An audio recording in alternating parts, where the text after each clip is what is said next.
Even in our cold weather, more Minnesotans are living outside than a decade ago.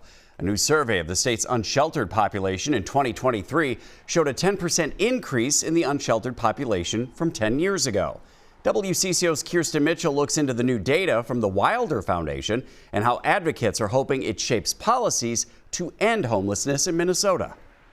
The Minnesota Homeless Study happens every 3 years and gives us the most comprehensive look at who experiences homelessness in our state and why. Now, new data gives us a look at the most visible yet hard to reach population.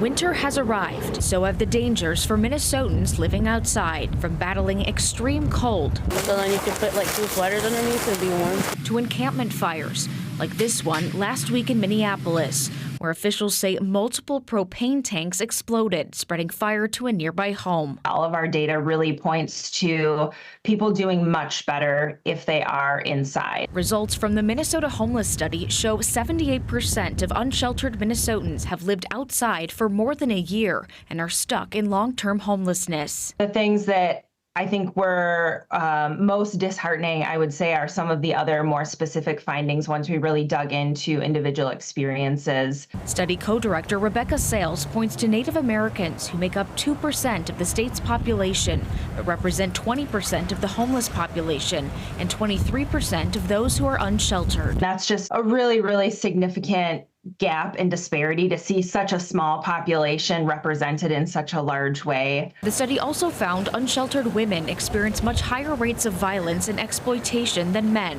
and there's reasons why people choose to live outside rather than in a shelter. Are there enough shelter beds? And often the answer is no, there aren't enough shelter beds.